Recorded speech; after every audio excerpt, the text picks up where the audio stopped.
E para analisar os temas do dia são meus convidados Mónica Ferro e Pedro Sousa Carvalho. Muito obrigado a ambos por estarem nesta edição das 12. Mónica, comece por si, por aquilo que se espera hoje deste encontro e também amanhã, naturalmente, mas hoje o Ecofin, amanhã Conselho Europeu. Parece-lhe que a União Bancária pode ser a verdadeira solução para esta crise? Bom dia. Tenho que lhe responder em duas fases. Numa primeira análise, ou numa primeira fase, quando a ideia de criar uma união bancária como resposta à crise e com os planos que estavam em cima da mesa, parecia-me de facto muito boa ideia. A ideia de não só ter a supervisão bancária feita pelo Banco Central Europeu, como também ter um fundo de resgate para os bancos, como também ter um fundo de garantia para depósitos, embora em algumas propostas, na minha opinião, fosse um bocadinho longe demais, parecia-me de facto um mecanismo com aquilo que nós podemos chamar com garras para atacar a crise.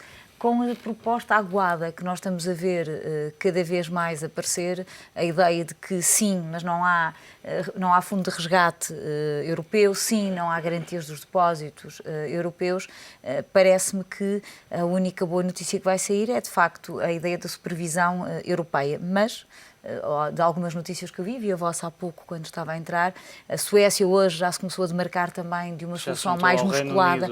Pronto, é exatamente essa falta de aprendizagem da União Europeia que nós provavelmente vamos ver amanhã outra vez em exercício, porque criar mais um paliativo que faz pouco mais do que prolongar a fase menos aguda da crise, provoca fenómenos como nós fomos assistindo ao da Grécia, que foi um agudizar constante até que chegamos a uma inevitabilidade. Portanto, eu esperaria ver uma cimeira mais forte com resultados mais concretos, porque, como eu dizia, se a supervisão vier sem haver um conjunto de regras europeus, sem haver alguma uniformização jurídica, vai valer muito pouco além de boas intenções ou de intenções sem adjetivo. Pedro, parece que não se tem, pelo menos não se tem, os líderes europeus não têm aprendido muito com esta crise que já leva alguns anos, e a verdade é que esta ideia de união bancária, a Mónica falava ainda agora da questão da Suécia, tem criado mais do que uma união, tem criado uma desunião entre os vários países. Sim, mas no caso da Suécia, sobretudo no caso do Reino Unido, é normal porque eles têm um regulador que é o FSA, que já, ou seja, é um regulador quase icónico no Reino Unido, portanto não querem fazer uma cedência de poderes face ao Banco Central Europeu. E depois há algumas divisões, nomeadamente na questão da Alemanha, que quer que haja uma supervisão só para os bancos que representam alguns riscos sistémicos. Os outros países querem os tais 6 mil bancos que atuam na União Europeia. Estamos a falar de 6 mil bancos que representam quase 47 bilhões de euros de ativos, portanto, e acabam por ter alguma razão, porque nós temos vários casos de pequenos bancos na Europa, nomeadamente o Anglo-Irish Bank, temos o Northern Rock, temos as caixas espanholas, que são bancos, apesar de tudo, com uma dimensão pequena, mas que acabaram por quase provocar um terremoto nos mercados quando entraram em dificuldades. Depois a questão, naturalmente, de fundo desta União Europeia, a questão, ou seja, porque é que a União Europeia de repente começou a querer criar uma união bancária? Foi para tentar antecipar o problema que se passava em Espanha. Porquê? Porque até agora, por exemplo, no caso português, quando o fundo de resgate, seja o mecanismo, seja o fundo de estabilidade, emprestam dinheiro à banca, tem que fazê-lo através dos Estados-membros. É o caso português, ou seja, nós tivemos que o Fundo de Resgate emprestou-nos 12 mil milhões de euros e estes 12 mil milhões de euros chegam ao Estado e depois o Estado é que distribui aos bancos. Isso significa duas coisas. Significa, para o Estado português, neste caso, significa, primeiro, aumentar a dívida num valor correspondente a 12 mil milhões de euros, o que nesta altura, portanto, não é muito saudável, por isso é que eles tentam separar o tal risco soberano do risco bancário. E depois há outro problema além da dívida, que é se eventualmente no futuro algum desses bancos falhar o pagamento dessa dívida, apesar do Estado estar acautelado, poder tornar-se acionista, etc., desses bancos, mas quer dizer que se falhar o pagamento também vai ter repercussões no déficit. Na medida em que falhar, obviamente, já não é uma questão de dívida, é uma questão de déficit. E a União Bancária tentou exatamente fazer essa separação. Ou seja, o dinheiro, em vez de entrar através dos Estados-membros, entra no fundo, sai do Fundo de Estabilidade Financeira diretamente para a banca. Ou seja, foi uma solução pensada para o caso espanhol. No caso espanhol já arrancou sem esta solução, mas já tem a garantia de que quando estiver em funcionamento a União Bancária, vai ser adotado essa medida exatamente para os tais 47 ou 41 mil milhões de euros que foram emprestados à banca espanhola, não pesem nos rastros de endividamento de Espanha. Mónica, o Pedro falou aqui, há pouco falávamos da Suécia, o Pedro agora tocou noutro ponto importante, a questão da Alemanha, é que parece que se esqueceram que a Alemanha também tem aqui um papel importante e um fator preponderante é o facto da Alemanha querer que esta supervisão esteja sob a tutela de uma entidade, neste caso tudo indica seria ou será o Banco Central Europeu, mas a verdade é que o Ministro das Finanças alemão também já veio dizer que não quer perder totalmente a autonomia sobre os seus bancos. Neste caso a Alemanha quer regular diretamente os seus próprios bancos. Esta discussão faz-me recordar uma discussão que também é constante, que é a questão das obrigações europeias, a ideia dos eurobonds, não é? E a ideia da Alemanha não querer contaminar o seu sistema bancário com os ativos tóxicos de outros países. Mas além disso, além desta pergunta, no vosso editorial dedicado a este tema, há lá alguém que, o autor, que eu não me lembro do nome, peço desculpa, escreve, alguém se lembrou de perguntar em alemão quem paga. Quem é que paga? Portanto, Luís Rego. Questão, Luís Rego. Peço desculpa, não me lembrava do nome dele, mas li o artigo dele. Essa pergunta para os alemães é fundamental e talvez ainda mais importante do que essa a pergunta que o Hugo agora faz, que é, será que estes países, e nomeadamente a Alemanha, que é um grande motor não só da economia europeia, mas do próprio processo de construção europeu neste momento, será que está disposto a abdicar de todo o controlo sobre a sua própria dívida e sobre a evolução do sistema bancário europeu? Portanto, há aqui uma questão que é a velha questão da perda da soberania. Da perda uma do questão centro que, de noutra decisão. realidade, até se adequou também aos próprios países intervencionados, que era perderem essa autonomia e estarem sob a tutela, neste caso, da Troika. Sim. Aqui é uma tutela diferente, mas também há essa perda de soberania. Basta ver, por exemplo, a taxa de execução dos 12 mil milhões para a banca, como muitos bancos hesitaram em recorrer a esse capital, exatamente invocando a perda de uma autonomia que viria com uma fatura a pagar por esse apoio à recapitalização. Portanto, estamos a falar de dois processos. Por um lado, quem é que vai pagar estes montantes desta intervenção, e podíamos trazer aqui à colação a questão do orçamento, da discussão do orçamento europeu, e também a perda de uma certa liderança e de uma capacidade de influenciar a gestão dos processos nacionais e dos processos europeus. Pedro, voltando à questão levantada pelo Luís Rego, quem é que paga esta conta, olhando para a frente e olhando para as eleições na Alemanha? Certamente que Angela Merkel, nesta altura, concretamente, não estará muito interessada em olhar para estas faturas. Ou seja, nós quando estamos a falar em pagar, temos que pagar para quê? Estamos a falar de duas coisas diferentes. Ou seja, primeiro há o pagar para recapitalizar a banca. Eu creio que é um ponto mais ou menos assente que o dinheiro há de vir do tal fundo de estabilidade. Neste caso não vai ser assim mesmo do mecanismo de estabilidade, que vai ser uma coisa permanente, um fundo de resgate permanente. Acho que isso é mais ou menos o ponto assente. Depois há a questão do fundo de garantia de depósitos, que é saber, ou seja, criar um bolo comum, que é para saber quem é que financia esse bolo, e naturalmente está o grande problema. A Europa, há uns anos atrás, já depois de ter começado a crise, tomou um passo importante nesse sentido.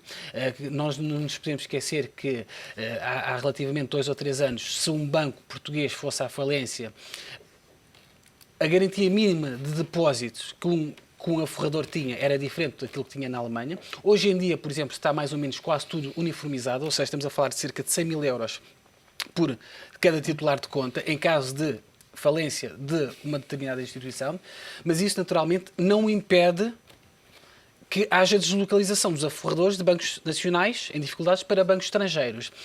E o Fundo de Garantia, financiado de uma forma comum, poderia eventualmente minimizar esse risco, porque seria, ou seja, não havia o risco do Estado, do país de origem, não ter dinheiro para pagar aos contribuintes. E a ideia de criar um fundo comum para depósitos é exatamente essa, mas a questão, e que a Mónica levantou e recordava aqui bem o Luís Rego, é sempre a velha questão, quem paga, ou seja, não estou a ver os contribuintes alemães ou os contribuintes suecos porem dinheiro diretamente no fundo para pagar a um depositante do BPN ou do BPP.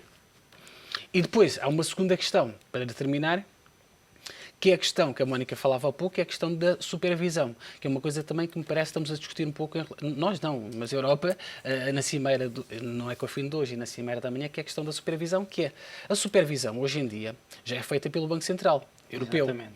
Só que é feita através dos vários satélites, são os bancos centrais de cada país. O que se pensava no início, ou que se tentou no início, era que o Banco Central Europeu fosse, digamos assim, um mega supervisor e supervisionasse sozinho todos. Quando falamos em supervisão, estamos a falar da supervisão prudencial, não é comportamental, porque a comportamental, em princípio, continua na alçada de cada banco o Central Nacional.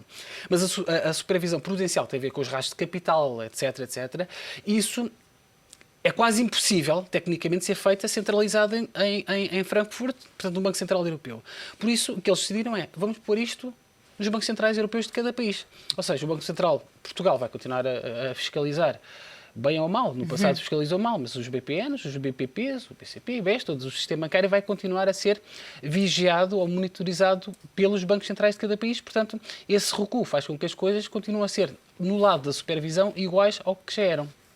Olhando para outro tema, Mónica, que diz respeito ao Banco de Fomento, tivemos as declarações do Comissário Europeu da Política Regional a dizer que, no caso português, é desnecessário porque seria duplicar instrumentos que já existem e que permitem, entre outras coisas, distribuir melhor esses fundos estruturais. Não faz, e de resto foi uma bandeira pegada pelo Governo também e aproveitada nesta altura, mas não faz sentido criar, ou faz sentido criar, um Banco de Fomento em Portugal nesta altura?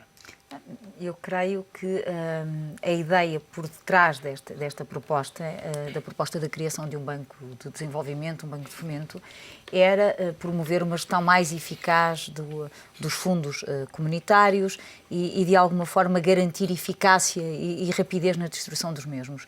E o que o Comissário Europeu vem dizer, vem deitar um bocadinho esta ideia por terra, não, com perdão da expressão, desfazendo a ideia, mas dizendo que Portugal não precisa porque já tem uma taxa de eficácia bastante elevada, acima da média europeia. Portanto, não deixa de ser um contrariar uma proposta nacional dizendo que nós já temos o caminho feito para o que é preciso nessas matérias.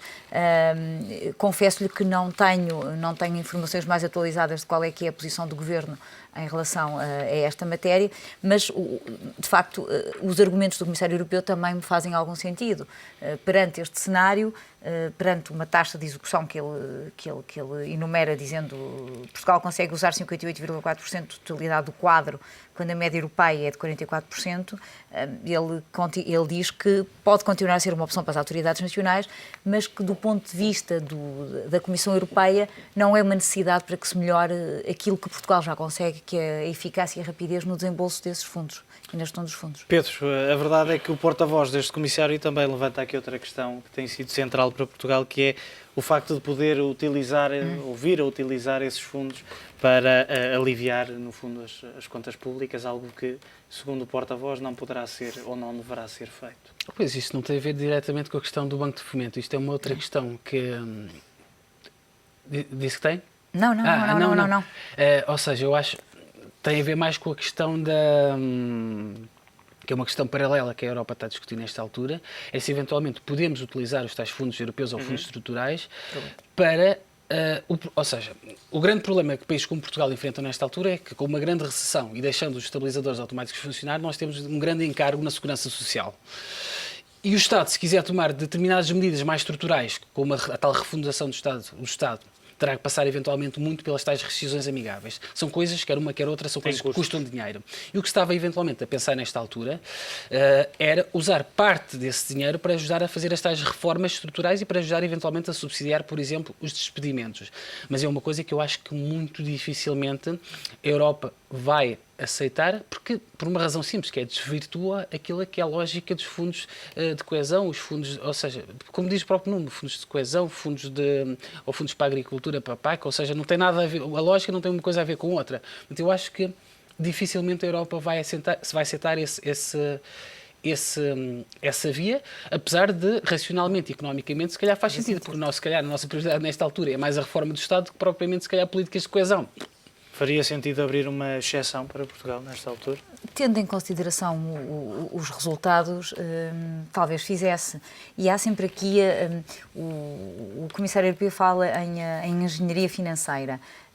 A verdade é que também há alguma engenharia argumentativa que nós podemos usar, como a que o Pedro usou agora, que é provando que a consolidação se vai fazer usando os fundos que estão alocados para isso, mas de outra forma. Portanto, seria verdadeiramente uma obra de engenharia, porque teríamos que construir a ponte argumentativa para outro ponto, mas talvez fizesse sentido, porque de facto para nós o problema número um, para o país, o problema número um é de facto o desemprego e o aumento brutal das prestações sociais que estamos a ter, não só com o aumento do desemprego, mas com outros fenómenos que estão a acontecer, as reformas antecipadas e a corrida às reformas antecipadas no setor da educação, por exemplo, não é? E, portanto, aí talvez fizesse algum sentido, mas, mais uma vez, isto tem que ser sempre articulado com as autoridades europeias e neste momento, o próprio Comissário diz que não tem conhecimento de uma proposta nesse sentido, uma proposta formal. Olhando para outro tema, também tem sido central a privatização da TAP e a proposta, segundo os números que têm sido divulgados, de Eframovich. Como é que vê estas propostas, não sendo, no entanto, oficiais, ainda não foram tornadas oficiais, porque nesta altura a Par Pública está a avaliar essa mesma proposta, mas é uma boa proposta para o Governo, é uma boa proposta vender a TAP perante estes números? Há aqui uma questão que é uma questão prévia, não vou escapar à sua pergunta, mas há uma questão prévia que é o facto de alguns atores nacionais, e não só, continuarem a achar, à partida, que vender a TAP não é uma boa ideia. Que é muito importante termos uma companhia de bandeira, que é uma questão de soberania nacional. Eu digo que, deste ponto de vista, para mim, o que é mais importante é que, no acordo que se faça de venda da TAP, se garanta que a TAP continue a voar para aqueles que são pontos estratégicos para Portugal e que o centro de operações não seja retirado de Lisboa. Portanto, para mim, essas duas questões são mais importantes do que outra questão de fundo, porque a ideia da venda da TAP ou da privatização da TAP parece-me de per si uma boa ideia, dependendo do negócio que se faça. E o negócio que se vai fazer tem muito mais a ver com quais são as responsabilidades que o comprador vai assumir do que propriamente qual é que vai ser a quantidade de dinheiro posta em cima da mesa, não é? Porque o caderno tem encargos, tem condições muito concretas, como, por exemplo, a recapitalização da TAP, a dívida é tremenda, a aquisição, a encomenda que a TAP tem de novos aviões que tem que ser custeada, na minha opinião, por quem comprar a TAP. Não faz sentido que Portugal pague os aviões e depois os dê à entidade que o comprar, mas esta é a minha percepção sobre um negócio que está em cima da mesa. O país e o Governo foi muito prudencial neste negócio, porque não só deixou muito claro que pode não acontecer, se as condições não forem as que nos interessam, em termos de garantia de interesse nacional e de contrapartidas financeiras, poder-se a não realizar, mas também, por exemplo, a questão de obrigar o comprador a manter os 95% durante 10 anos e na eventualidade de, após esses 10 anos, que era o período máximo que estava previsto no Decreto-Lei, ao fim destes 10 anos o Estado ter uma opção primeira de compra, parece uma atitude prudencial que, face ao tipo de bem que estamos a privatizar, é fundamental. Pedro, parece, e é um tema que também tem sido muito discutido, que de alguma forma, e por haver apenas uma proposta entregue ao Governo, poderá limitar e pressionar o Governo a aceitar esta proposta, mesmo que não seja a melhor. Quer dizer, a melhor será sempre porque é a única, mas que não fosse a ideal para o Governo. Sim, a única é a melhor e a pior de todas. Mas eu acho que o Governo fez bem, como dizia a Mónica, através de Sérgio Monteiro, de abrir a porta para o negócio poder não se fazer, que é naturalmente tentar colocar alguma pressão do lado também do comprador, porque nesta altura o poder negocial, porque as privatizações normalmente é subjacente a uma lógica de leilão, e neste caso não há, ou seja, temos um comprador que tem a faca e o queijo quase na mão. Mas eu, em relação à TAP propriamente dita, eu já sou contra as privatizações numa altura em que estamos a falar, portanto, quando estamos na parte mais baixa da curva de mercado, ou seja, vender em baixo é sempre mau. Agora, percebo que é uma coisa que nós fizemos com a Troika, um compromisso que fizemos com a Troika. Agora, o compromisso que nós fizemos com a Troika tinha uma lógica económica subjacente, não é privatizar por privatizar. As privatizações servem para baixar a dívida. Por isso é que mandaram os gregos fazer privatizações e Portugal, que era para não ser só os contribuintes alemães a ajudarem, que é também o Estado português, vender alguns dos seus ativos, alguns dos seus anéis, para ajudar a abater a sua própria dívida. No caso da EDP, isso colocava-se. No caso da REN, fazia sentido, mesmo vendendo, eventualmente, um preço mais baixo. No caso da ANA faz sentido, no caso da TAP não faz sentido nenhum. Não faz sentido nenhum porque o encaixe para o Estado vai ser virtualmente zero. O Estado não vai encaixar absolutamente nada. Ou seja, eu entre dar quase de bandeja, e a Mónica falava, que eu também acho que é uma ideia que o Governo tem tentado passar, que não é só o Governo, é o próprio comprador. A questão do passivo da A empresa questão também da leva dívida. Sim, 1,3. 1.200 milhões. Ou seja, a questão é, não nos podemos esquecer, o Eframovich leva 1,2 mil milhões de euros de dívida, Tem leva que mais, injetar capital. leva 2,3 mil milhões de euros de passivo, leva tudo, mas também leva ativo. O ativo no final da TAP, no final do ano passado, era quase 2 mil milhões de euros. Ou seja, a única coisa deficitária que a TAP tem, é a diferença entre uma coisa e outra, que são os capitais próprios, são negativos entre 300 a 500 milhões de euros. Agora, vender uma empresa nessas condições, acho que não faz sentido, por uma razão simples, que é, se o Eframovich vai pegar na empresa para tentar eventualmente dar a volta, prefiro antes que o Estado faça isso, peça, por exemplo, é uma solução que eu acho que faz sentido, pelo menos pensar nela, que é, a única coisa que dá prejuízo na TAP nesta altura e que faz com que os capitais próprios sejam negativos é a operação de manutenção e engenharia no Brasil. Faça uma coisa simples que é, faça o spin-off do Brasil, peça à TAP, a Fernando Pinto, fazer o spin-off no Brasil, portanto ficava com um negócio completamente, um buraco no Brasil. A TAP, e o próprio Eframovich admitiu isso, que é uma empresa completamente enxuta, ou seja, uma empresa fácil de vender e vender com lucro, sobretudo tendo em conta as rotas para os países, os palopes, etc. Portanto, uma empresa fácil. E se calhar com o encaixe dessa privatização, não faço ideia quanto é que é, mas de certeza que não é 300 nem 500 milhões de euros, é mais, se calhar com este encaixe, assumir as perdas ou vender o Brasil e assumindo a perda. E se calhar sobrava mais dinheiro do que o Estado vai conseguir com esta privatização. Ou seja, eu acho que além de ser, como dizia a Mónica, politicamente difícil justificar como é que vamos vender a TAP com um encaixe menor para o Estado do que, por exemplo, o BPN, coisa que não cabe na cabeça de ninguém, racionalmente, em termos de negócio, não me faz absolutamente sentido nenhum. E em termos de troika, nem sequer respeita, porque não sequer vamos abater nada à dívida. Só nos vamos livrar de um problema que, nesta altura, é um problema da TAP. Mónica, há ainda margem para o Governo rejeitar esta proposta e, por exemplo, um dos cenários levantado pelo Pedro, fazer um spin-off no Brasil e ficar com a empresa bandeira? Vocês ainda hoje estão a noticiar exatamente a questão do Brasil. Exatamente, que o Governo quer que Eframovich assuma-se, aliás, esclareça se assume ou não esses riscos. Portanto, parece-me que, mais uma vez, esta atitude prudencial está a abrir a porta para qualquer decisão. Aliás, essa foi uma tónica sempre muito importante, é dizer, é privatizar, mas não é privatizar a todo custo. Não é aquilo que alguns críticos têm usado para dizer, não é o cumprimento de uma cartilha ideológica, não é isso que está aqui em questão, embora eu, pessoalmente, não tenha absolutamente nada contra as privatizações. Acho que o Estado não é, na maior parte dos casos, um bom gestor, mas compreendo que há uma lógica racional e uma racionalidade económica que é muito interessante na análise que aqui fez e, portanto, esta pressão acerca de ter que assumir o passivo do Brasil e toda a questão do Brasil e não se estar a fechar a porta à possibilidade do negócio não se concluir agora é uma atitude muito por dentro do Estado português. Mas deixa-me dizer, só mesmo para terminar, eu acho que esta ideia de nós dizermos, eu percebo, mas essa ideia de nós dizermos que o Estado é mau gestor, eu acho que se o Estado não souber gerir uma empresa, assusta-me então que o Estado gere um país. Faz muita confusão dizer que o Estado é um mau gestor, porque acho que não faz sentido. Pedro Sousa Carvalho, Mónica Ferro, muito obrigado pela vossa análise nesta edição das 12. Olhamos agora para o dia nos mercados.